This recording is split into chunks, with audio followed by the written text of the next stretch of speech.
الحمد لله رب العالمين، والصلاة والسلام على سيد الأنبياء والمرسلين وخاتم النبيين سيدنا محمد وآله وصحبه أجمعين، ومن تبعهم بإحسان ودعا بدعوتهم إلى يوم الدين. أما بعد، قال الله سبحانه وتعالى في القرآن المجيد والفرقان الحميد: أعوذ بالله من الشيطان الرجيم، بسم الله الرحمن الرحيم. ألم تر كيف فعل ربك بأصحاب الفيل ألم يجعل كيدهم في تضليل وأرسل عليهم طيرا أبابيل ترميهم بحجارة من سجيل فجعلهم كعصف مأكول. صدق الله العظيم. اللهم صل على محمد وعلى آل محمد وبارك وسلم. محترم بزرگوں، دوستوں اور دینی بھائیوں، ابھی میں نے آپ حضرات کے سامنے سورہ فیل کی تلاوت کی ہے. اس سورت میں اصحاب فیل کا تذکرہ ہے. فیل عربی زبان میں ہاتھی کو بولتے ہیں. چونکہ اس سورت میں ہاتھی والوں کا قصہ ہے جو کعبے کو ڈھانے کے لیے یمن سے آئے تھے، اس لیے اس سورت کو سورۃ الفیل کہا جاتا ہے. کعبۃ اللہ، اللہ کا گھر جسے کعبۃ اللہ کہا جاتا ہے، اس کی تعمیر حضرت آدم علیہ السلام کے وقت سے چلی آ رہی ہے، اور اپنے اپنے وقتوں میں انبیاء نے اس کا طواف کیا ہے. اور حضرت ابراہیم علیہ السلام کے زمانے میں کعبہ کی عمارت نہیں تھی. طوفان نوح آیا تھا تو عمارت نہیں تھی، عمارت ختم ہو گئی تھی، اس کی بنیادیں رہ گئی تھی. تو حضرت ابراہیم علیہ السلام نے اللہ کے حکم سے انہی بنیادوں پر اس کی دیوار کو بلند کیا، اور پھر اللہ نے حکم دیا کہ لوگوں کو بلاؤ، وَأَذِّنْ فِي النَّاسِ بِالْحَجِّ، لوگوں میں حج کا اعلان کرو. حضرت ابراہیم علیہ السلام نے اعلان کیا، پہاڑی پر چڑھ کر حج کا اعلان کیا. تو جن لوگوں کے مقدر میں حج کرنا ہے سب نے لبیک اللہم لبیک کہا کہ اللہ ہم حاضر ہیں، اللہ ہم حاضر ہیں. اور زمانے جاہلیت میں بھی مشرکین حج کیا کرتے تھے، وہ بت پرستی بھی کرتے تھے لیکن حج بھی کرتے تھے، کیونکہ حضرت ابراہیم علیہ السلام کے اولاد تھے. وہ حج کی بہت سی چیزیں اس کی جو یادگار ہیں وہ ان میں موجود تھی، اگرچہ بت پرست قوم ہو چکی تھی وہ. اسی لیے قرآن نے نماز چھوڑنے والے کو مشرکین سے تشبیہ دی. اقیموا الصلاۃ ولا تکونوا من المشرکین، نماز پڑھو مشرکوں میں سے نہ بنو، کیونکہ مشرکین مکہ نماز نہیں پڑھتے تھے لیکن حج کرتے تھے. تو قرآن نے کہا نماز پڑھو، مشرکوں میں سے نہ بنو. اور یہود و نصارہ یہ نماز پڑھتے تھے لیکن حج نہیں کرتے تھے. اسی لیے اللہ کے رسول صلی اللہ علیہ وسلم نے فرمایا کہ جس کی یہ حیثیت ہو، اتنی وسعت ہو کہ وہ بیت اللہ تک پہنچ جائے، حج اس پر فرض ہو جائے، اس کے باوجود وہ حج نہ کرے تو کوئی پرواہ نہیں کہ وہ یہودی ہو کے مرے کہ عیسائی ہو کے مرے۔ یہاں پر حج نہ کرنے والوں کو یہودی اور عیسائی ہونے سے تشبیہ دی گئی، کیونکہ یہود و نصارہ نماز پڑھتے تھے اپنے طور پر لیکن حج نہیں کرتے تھے۔ وہ تو زمانے جاہلیت میں بھی مشرکین مکہ جو تھے وہ حج کیا کرتے تھے، بیت اللہ کا طواف کرتے تھے، کعبے کی عظمت ان کے دل و دماغ میں تھی۔ جس سال حضور پاک صلی اللہ علیہ وسلم کی بعثت ہونی تھی، آپ کو اس دنیا میں تشریف لانا تھا، تو آپ کی آمد سے پہلے کچھ چیزیں خرق عادت کے طور پر ظاہر ہوئی، یعنی جن کا ہونا محال ہے۔ جیسے معجزہ ہوتا ہے کہ نبی کے ہاتھوں پر معجزہ ظاہر ہوتا ہے، معجزہ کہتے ہیں اس کو کہ عام لوگ اس کو پیش کرنے سے عاجز ہو جائیں، اسی لیے اس کو معجزہ کہا جاتا ہے کہ ہر آدمی اس کو نہیں کر سکتا اور لوگ عاجز آ جائیں کہ اس کو نہیں کر سکتے، لیکن نبی کے ہاتھ میں وہ چیز ظاہر ہوتی ہے۔ اسی طریقے سے حضور پاک صلی اللہ علیہ وسلم کی آمد سے پہلے کچھ چیزیں دنیا میں ظاہر ہوئی، یہ بتانے کے لیے کہ نبی آنے والے ہیں۔ جیسے سورج نکلتا ہے، اس کی روشنی پھوٹنے سے پہلے سرخی آسمانوں میں نظر آنے لگتی ہے، جس سے پتہ چلتا ہے کہ سورج نکلنے والا ہے۔ بارش ہونے والی ہوتی ہے، بارش ہونے سے پہلے ٹھنڈے ٹھنڈے ہوائیں چلنے لگتی ہیں، موسم تبدیل ہو جاتا ہے، محسوس ہونے لگتا ہے کہ بارش ہونے والی ہے۔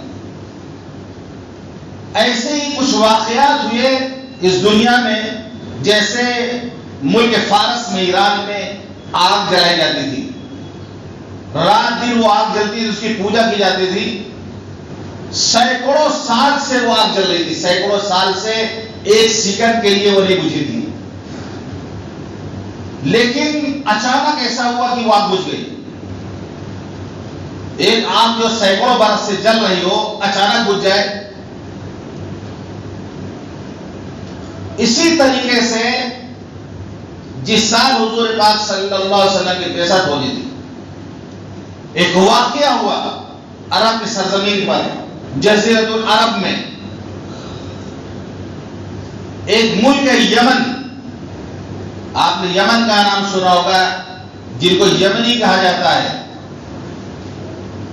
جب یمن کے لوگوں سے اگر کبھی ملاقات ہوتی ہے تو ہم ان کو مبارکباد دیتے ہیں اور ہم ان سے کہتے ہیں آپ بڑے خوش نصیب ہیں کہ نبی نے آپ کی لوگوں کی ایمان کی تعریف کی۔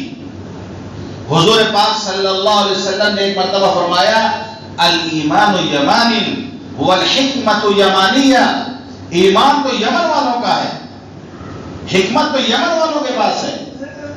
تو بہت خوش ہو جاتے ہیں یہ حدیث سننے کے بعد وہ، جبکہ جو لوگ کام کرنے جاتے ہیں سعودی عرب، بقول ان کو کہتے ہیں یمنی بہت شرارت کرتے ہیں، جو لوگ وہاں رہتے ہیں، لیکن حدیث پاک میں یمن والوں کے بارے میں آتا ہے کہ آپ نے ان کے ایمان کی تصدیق کی کہ فرما الایمان یمان، ایمان تو یمن والوں کا ہے۔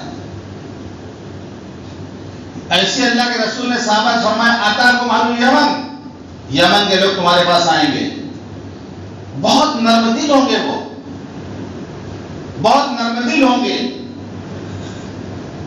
تو بہرحال یمن میں نجاشی جو بادشاہ تھا، حبشے کا بادشاہ کا نام تھا نجاشی۔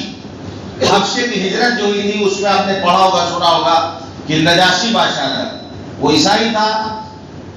نجاشی بادشاہ کی طرف سے ایک گورنر تھا ابرہہ نام کا، اس کا گورنر تھا یمن پر جو گورنری کرتا تھا۔ اس نے دیکھا کہ لوگ مکہ جاتے ہیں، حج کرنے کے لیے کعبے کا طواف کرتے ہیں، کعبے کی عزت ہے، کعبے کی عظمت ہے، تو اس نے سوچا ایسا کرتے ہیں کہ یمن میں ہم ایک ایسی عمارت بنا دیں خوبصورت کہ لوگوں سے کہیں کہ وہاں مت جاؤ، اب یہاں پر حج کرنے کے لیے آؤ، یمن میں آؤ۔ کعبۃ اللہ کو آپ دیکھیں گے، بیت اللہ کعبۃ اللہ کو دیکھیں گے آپ، پتھروں سے جڑائی کی گئی ہے، نہ اس میں کوئی سنگمرمر لگا ہوا ہے، نہ نقش و نگار کیا گیا ہے، نہ ٹائلز لگائی گئی ہے، صرف پتھر کو رکھ کے جوڑ دیا گیا ہے مسالہ پر، جو کہ نظر آئے گا آپ کو، یعنی اس میں کوئی نقاشی نہیں کی گئی خوبصورتی پیدا کرنے کے تاج محل کی طرح کوئی نقاشی کی گئی ہو،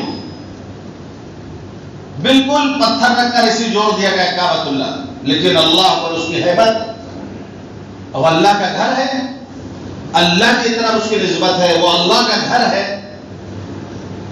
کیا جلال ہے وہاں پر، کیا روب ہے وہاں پر، کیا ہیبت ہے وہاں پر کہ جب کعبے پہ نظر پڑتی ہے تو آنکھوں سے آنسو جاری ہو جاتے ہیں، ایک جلال، رونگٹے کھڑے ہو جاتے ہیں بدن کے، ایک جلال طاری ہو جاتا ہے جسم کے اوپر، ایک خوف طاری ہو جاتا ہے، جبکہ بظاہر آپ دیکھیں گے تو عمارت بہت سادہ سی عمارت ہے، اس نے کیا کیا کہ عمارت تعمیر کی کلیسا بنایا بہت اونچا، سونا چاندی لگا کر مرصع کیا، اس کو سجایا، موتیوں سے اس کو سجایا، اتنا اونچا بنایا کہ سمجھ لیجیے اس وقت کا برج خلیفہ، اس وقت کا برج خلیفہ سمجھ لیجیے کہ نیچے کھڑے آدمی اوپر نہیں دیکھ سکتا تھا، اتنا اونچا کلیسا اس نے بنوایا ابراہیم نے، اور حکم دیا لوگوں کو کہ مکہ نہ جا کر اب یہاں پر حج کرو۔ زمانہ جاہلیت کا واقعہ ہے، ہمارے یہاں اسلام کے بعد بھی ہمارے ملک ہندوستان میں باقاعدہ مزاروں پر طواف کرتے ہیں، باقاعدہ ہندوستان میں ایسی ایسی جگہ ہیں کہ لوگ کہتے ہیں کہ اگر وہاں اتنے بار چلے تو حج کا ثواب مل جاتا ہے، طواف لوگ مزاروں میں کرتے ہیں اور اپنا مسلمان کہتے ہیں، مسلمان سمجھتے ہیں۔ میں زمانے جاہلیت کی بات کرتا ہوں کہ کعبے کے مقابلے میں اس نے دوسری عمارت بنا دی تھی اور لوگوں میں اعلان کیا کہ اب یہاں پہ آ کے حج کرو۔ مشرک تھے وہ، جاہلیت کا زمانہ تھا ان کا، لیکن اس بات کو انہوں نے گوارا نہیں کیا کہ کعبہ کو چھوڑ کر کسی اور عمارت کا طواف کیا جائے، کہیں اور جا کے حج کیا جائے۔ یہ حضرت ابراہیم علیہ السلام کی یادگار ہے، یہیں پر حج ہوتا ہے، طواف ہوتا ہے، ہم کیوں آ جائیں گے؟ یہاں تک کہ ایک مشرک وہ گیا، یمن گیا، اور یمن جانے کے بعد اس نے کیا کیا، وہ جو کلیسا بنایا تھا جا کے اس نے گندگی پھیلا دی، اس نے گندا کر دیا، اس کو جا کر غصے میں۔ یہ ہمارے لیے کوئی دلیل نہیں ہے، یہ اسلام سے پہلے کی بات ہے۔ ہمارا مذہب ہمیں یہ تعلیم نہیں دیتا کہ کسی کی عبادت گاہ کو جا کے اس طرح گندا کریں، ہمارا مذہب اس کی اجازت نہیں دیتا۔ یہاں تک کہ جو اسلامی ملک میں جو غیر مسلم رہتے ہیں انہوں نے معاہدہ کر رکھا ہے حکومت سے کہ ہم آپ کے ملک میں امن کے ساتھ رہیں گے، ان کو پناہ مل گئی، وہاں پر اس ملک میں رہتے ہو، وہ ان کے جان کی، مال کی، عزت کی، آبرو کی حفاظت بھی وہ اسلامی ملک کو کرے گا۔ اگر اسلامی ملک میں کوئی غیر مسلم رہتا ہے اور کوئی مسلمان اس کو تکلیف پہنچاتا ہے تو آپ صلی اللہ علیہ وسلم نے فرمایا کہ وہ شخص جنت کی خوشبو بھی نہیں سونگھ پائے گا۔ اتنا خیال رکھا ہے اسلام نے، دوسرے مذہب والوں کا کہ اگر کوئی غیر مسلم مسلمان ملک میں رہتا ہو، آپ دیکھ لیں سعودی عرب میں، امارات میں، کویت میں غیر مسلم بھرے ہوئے ہیں. کبھی آپ نے کوئی سوشل میڈیا پر کوئی ایسی ویڈیو آپ نے دیکھی ہو کہ زبردستی کوئی عربی کسی غیر مسلم کو پکڑ کر کہہ رہا ہو کہ اللہ اللہ اکبر کہو، یا کلمہ جب رسول کو پڑھا رہا ہو کہو؟ کوئی آپ کو کوئی ویڈیو اسے نہیں ملے گی، کسی اخبار میں کوئی خبر آپ کو اسے نہیں ملے گی، جبکہ بے شمار غیر مسلم اسلامی ملکوں میں رہتے ہیں، کیونکہ اسلام نے تعلیم ہی نہیں دی. جو اس نے حرکت کی اس کلیسا بندہ کے زمانے جاہلیت کی بات ہے، یعنی اس سے برداشت نہیں ہوا اور اس نے حرکت کر دی. جب ابرہہ کو معلوم ہوا تو اس نے غصے میں آ کر یہ کہا کہ ہم ان کے کعبے کو اٹھائیں گے، اور ہاتھیوں کا لشکر تیار کیا. اس نے ہاتھیوں کا لشکر اس لیے لیا، پلاننگ یہ تھی کہ کعبے کو زنجیروں میں باندھ دیں گے پہلے کعبے کے چاروں طرف، اس کے بعد وہ زنجیر ہاتھی کے گلے میں ڈال دیں گے اور ہاتھیوں ہٹائیں گے تو پورا کعبہ نعوذ باللہ پورا کعبہ جڑ سے اکھڑ کے چلا جائے گا. اس کے لیے وہ پورا لشکر لے کے چلا یمن سے. راستے میں جو عرب قبائل تھے انہوں نے مقابلہ کیا اس کا، لیکن ہار جاتے تھے، اتنے بڑے لشکر سے جیت نہیں سکے. تو عرب قبائل جو تھے راستے میں انہوں نے اپنی طاقت بھر مقابلہ کرنے کی کوشش کی، یہاں تک کہ طائف آ گیا. طائف کے لوگوں نے دیکھا کہ جو قبائل راستے میں مقابلے پہ آئے وہ ختم ہو گئے. اس نے صلح کر لیا ابرہہ سے، طائف نے، کہ ایسا ہے کہ ہم ایک آدمی تم کو لگا دیتے ہیں اور راستہ تم کو دکھا دے گا اور ہم جنگ نہیں کریں گے تم سے. اب طائف سے آگے بڑھا. ابھی آپ طائف جائیں گے تو بہت مشکل جو ہے، ایک گھنٹہ میں آپ طائف پہنچ جائیں گے، لیکن اس زمانے میں 2-3 دن لگا کرتے تھے طائف سے مکہ آنے میں. طائف سے آگے بڑھا، ایک چراگاہ تھی وہاں پر جہاں پر قریش مکہ کے اونٹ چرا کرتے تھے، جس میں 200 اونٹ خود حضور پاک صلی اللہ علیہ وسلم کے دادا حضرت عبد المطلب کے تھے. ابرہہ نے سارے اونٹ پر قبضہ کر لیا، سارے اونٹ پر قبضہ کر لیا اور ایک قاصد بھیجا مکہ کہ مکے والوں سے جا کے کہہ دو کہ ہم ان کو مارنے کے لیے نہیں آئے ہیں، ہم ان کو کوئی نقصان نہیں پہنچائیں گے، وہ مزاحمت نہ کریں، ہمارا مقصد ہے کعبے کو ڈھانے کا. راستے میں وہ نہ ہمارے ہم سے مقابلہ نہ کریں، ہمارا راستہ خالی کر دیں، ہم اپنا کام کر کے چلے جائیں گے. حضرت عبد المطلب حضور پاک صلی اللہ علیہ وسلم کے دادا اس وقت سردار تھے، مکے کے سردار تھے. انہیں معلوم ہوا تو بات کرنے کے لیے گئے ابرہہ سے. کتابوں میں آتا ابرہہ نے جب ان کی شکل و صورت دیکھا، نہایت خوبصورت، لمبے چوڑے، بڑا متاثر ہوا دیکھ کر، شخصیت کو دیکھ کے متاثر ہوا. وہ حضرت عبد المطلب بیٹھے، بات شروع کی. ابرہہ سے انہوں نے کہا کہ دیکھو تم نے مکے والوں کو جو اونٹ لے لیے ہیں وہ واپس کر دو، اس میں 200 اونٹ ہمارا بھی ہے، ہمیں ہمارا اونٹ واپس کر دو. تو ابرہہ نے کہا کہ میں نے پہلی مرتبہ جب آپ کو دیکھا تو میں بہت متاثر ہوا آپ کی شکل کو دیکھ کر، لیکن آپ کی بات سن کر کے اندازہ ہوا تو آپ تو دنیا دار آدمی ہیں.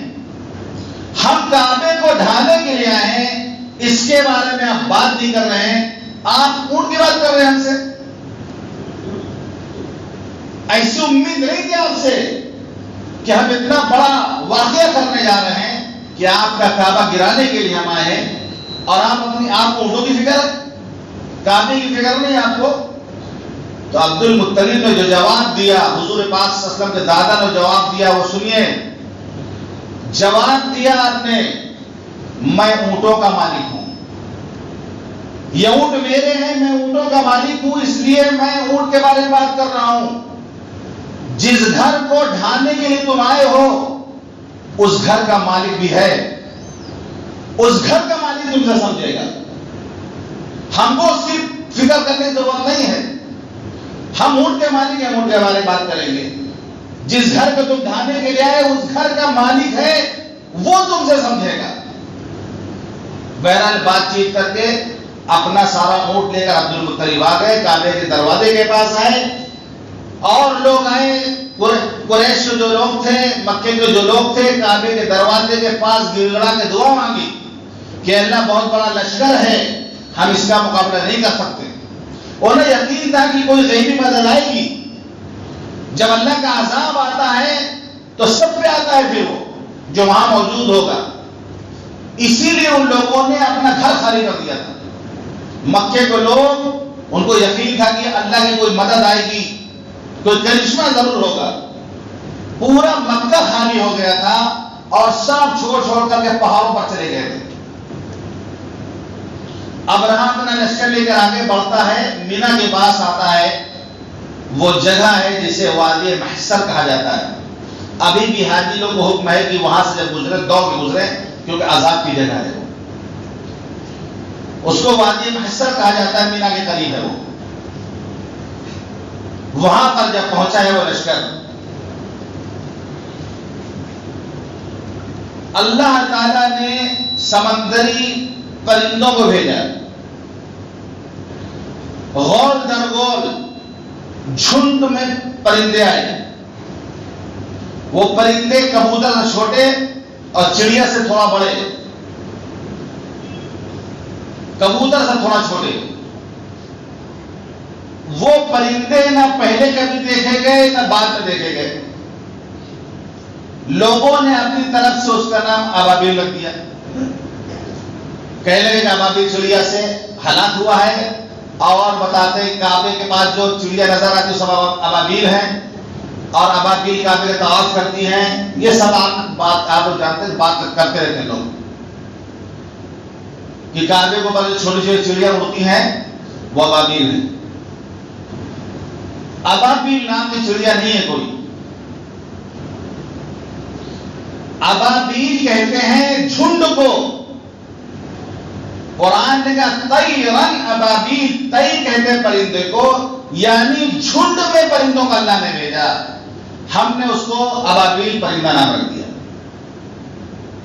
طیرن ابابیل کا مطلب ابابیل چڑیا، ابابیل چڑیا نہیں، ابابیل مطلب ہوتا ہے جھنڈ، جماعت کے، گروہ کے۔ اور وہ کبوتر سے تھوڑا چھوٹی، سرخ، ان کے پیر سرخ رنگ کے تھے۔ وہ سمندر کی طرف سے پرندے آئے تھے۔ ہر پرندے کے پاس 3 پتھر تھے، مسور کے دال کے برابر، یا چنے کے دال یا چنے کے برابر، ایک چونچ میں 2 پنجوں میں۔ طاقت، ایسی طاقت تھی ان پتھریوں میں، ان کنکروں میں، کہ گولی کی کیا طاقت ہوگی، گولی میں ایسی کیا تیزی ہوگی کہ جب وہ اوپر سے اس مسور کے دال کے برابر جب اس پر سے گراتے تھے تو پورے جسم کو چھید کرتے ہوئے گولی کی طرح پھاڑتے ہوئے نکل جاتی تھی۔ وہ ایک میں تو کام ہو جاتا تھا۔ ہاتھیوں کو لگا وہ بھی بھاگ ادھر سے ادھر۔ جب پرندوں نے پتھر برسائے تو ادھر سے ادھر، یعنی ادھم مچ گئی بالکل، اور کوہرام مچ گیا۔ ہاتھی ادھر بھاگ رہے، کوئی ہاتھیوں سے گزر جا رہا۔ بہرحال اکثر اس میں مر گئے۔ ابرہہ جو تھا وہ ہاتھی جو لے کر، محمود نام کا ہاتھی تھا، ہاتھی کا نام تھا محمود، بہت بڑا ہاتھی تھا اس زمانے کا۔ اس کو جب مکے کی طرف ہٹاتا تھا تو آگے نہیں بڑھتا تھا وہ، جب دائیں کرے تو بھاگے، بائیں کرے تو بھاگے، پیچھے کرے تو بھاگے، جب آگے بڑھاتا تھا مکے کی طرف تو رک جاتا تھا وہ، یعنی وہ جانور اشارہ دے رہا تھا کہ آگے نہ بڑھو، لیکن پھر بھی نہیں مانا۔ جب افراتفری مچی، بھاگے تو ابرہہ بھی بھاگا۔ واپسی میں یمن جاتے جاتے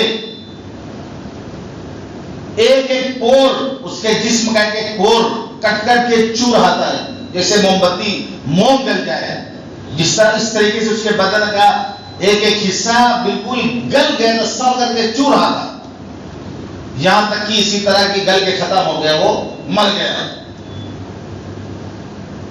باقی جو لشکر تھا وہ تہس نہس ہو گیا، مر گیا۔ 2 آدمی بچ گئے تھے۔ حضرت عائشہ رضی اللہ عنہ فرماتی کہ ہم نے دیکھا ہے وہ 2 آدمی کو، اندھے بہرے دونوں مکے میں بھیک مانگا کرتے تھے، باقی پورا لشکر مر گیا۔ یہ واقعہ حضور پاک صلی اللہ علیہ وسلم کے بعثت کے سال میں، جس سال آپ کو اس دنیا میں تشریف لانا تھا، اسی وقت کچھ پہلے یہ واقعہ پیش آیا، یہ بتانے کے لیے کہ کوئی نبی آنے والا ہے، اس دنیا کے اندر کوئی انقلاب آنے والا ہے۔ تو اللہ تعالیٰ نے سورہ فیل میں ہاتھی والوں کا واقعہ بیان کیا، ان کو بڑا نشہ تھا اپنی طاقت کا، اپنی حکومت کا، بڑا نشہ تھا افراد کو، یہاں تک کہ اس نے جرأت کر دی کعبے کو ڈھانے کی، تو اللہ نے اس کی تدبیر کو اسی پر واپس کر دیا۔ فَجْعَلَهُمْ كَعَصْفٍ مَأْكُولٍ، اللہ فرماتا ہے ہم نے ان کو کھائے ہوئے بھوسے کی طرح پامال کر دیا۔ ایک تو بھوسا اس لیے دیکھتے ہوں گے آپ، بھوسا ہوتا ہے، اور پھر جانور اس کو کھا لے، اس بھوسے کو کھانے کے بعد اگر جگالی کرتے وہ الٹتے باہر تو کس طرح وہ بھوسا ہو جاتا ہے، اس کی شکل کیا ہو جاتی ہے، اس طرح بھوسا جس طرح کھایا ہوا بھوسا ہو، کھائے ہوئے بھوسے کی طرح اللہ تعالیٰ نے ان کو کر دیا تھا، یعنی بالکل تہس نہس کر دیا تھا ان کو۔ اس واقعے کو اللہ تعالیٰ نے قرآن مجید میں نازل فرمایا۔ سورۃ الفیل میں اللہ نے اس واقعے کو بتا کے ایمان والوں کو ڈھارس بتائی، یہ ایمان والوں کے لیے تسلی کا سامان ہے، یہ ایمان والوں کے لیے تسلی کا سامان ہے کہ اپنا یقین، اپنا ایمان اللہ پر رکھیں اور اللہ پر کامل ایمان رکھیں کہ اللہ کی طاقت سب سے بڑی طاقت ہے، اللہ کی طاقت سے بڑی کسی کی طاقت نہیں۔ کسی کے پاس کتنی بڑی حکومت کیوں نہ جائے، کسی کے پاس کتنی بڑی طاقت اور کتنی بڑی فوج کیوں نہ جائے، لیکن پھر بھی اللہ کی طاقت بہت بڑی ہے۔ ایک تارا بھی اللہ کا توڑ کر گرا دے تو ساری دنیا والوں کی موت واقع ہو جائے، ایسی طاقت ہے اللہ کی۔ اپنی مخلوق میں صرف ایک ستارہ توڑ کر دنیا میں گرا دے تو دنیا کے اندر جتنے بڑے بڑے طاقتور بڑے گھوم رہے ہیں، جو بڑی بڑی حکومتیں طاقتور بنی گھوم رہی، ایک تارا توڑ کر گرا دے سب کی موت واقع ہو جائے۔ تو اللہ پوری قوت کے ساتھ، پوری طاقت کے ساتھ اب بھی موجود ہے۔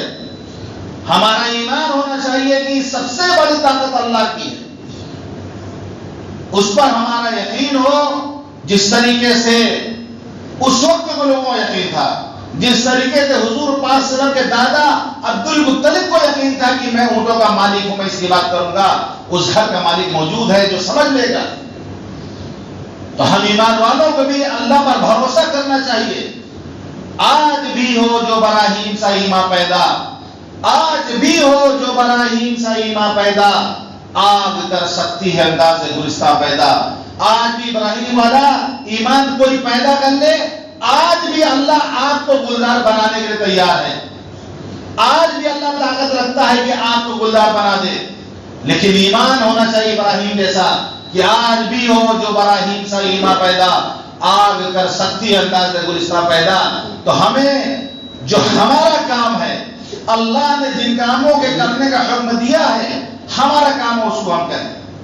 ہم اپنے کام کو جب پورا کریں گے تو اللہ پھر اپنے کام کو پورا کرے گا۔ ہمیں جو کام ملا ہے ہم اس کام کو پورا نہیں کریں گے، اللہ کا وعدہ جو ہمارے ساتھ ہے تو اللہ اپنا وعدہ بھی پورا نہیں کرتا۔ تو آج کے زمانے میں یہ سورۃ الفیل یہ ہمارے تسلی کے لیے ہے، اس کو ہم پڑھیں، اس کے ترجمے کو ہم پڑھیں تو ہمیں تسلی ملے گی کہ اللہ کی طاقت ہے۔ کبھی ضرورت پڑے گی، جس وقت ہم بے بس ہو جائیں گے، ایک طاقت ہے، اس پر ہمیں اس سے سکون ملتا ہے۔ ہمارے ہاں تو اللہ کا عقیدہ ایسا ہے کہ انسان مایوس نہیں ہو سکتا، کسی پل حالات کتنے ہی خراب کیوں نہ ہو جائے، حالات کیسے ہی ناسازگار کیوں نہ ہو جائیں، ایک ایمان والا مایوس نہیں ہو سکتا۔ جو اللہ پر ایمان رکھتا ہے وہ کبھی مایوس نہیں ہو سکتا، وہ مایوسی کی زندگی نہیں گزار سکتا، کیونکہ وہ جانتا ہے کہ اللہ ہمارے ساتھ ہے، اللہ کی مدد ہمارے ساتھ ہے، اللہ کی مدد ایمان والوں کے ساتھ ہے۔ تو ہمارے پاس تو بہت بڑا عقیدہ ہے، بس کرنے کا کام جو ہمیں ملا ہے اس کو کریں گے تو انشاءاللہ اللہ کی غیبی مدد جس طرح نبیوں کے ساتھ رہی، اللہ کی غیبی مدد جس طرح صحابہ کے ساتھ رہی، اللہ کی غیبی مدد جس طرح بعد کے بزرگوں کے ساتھ رہی، آج بھی اللہ کی غیبی مدد ہمارے ساتھ لگے گی جب ہم اللہ کے وعدوں کو پورا کریں گے۔ اللہ تعالی ہم سب کو کہنے اور سنت عمل کرنے کی توفیق عطا فرمائے۔ وآخر دعوانا الحمدللہ رب العالمین۔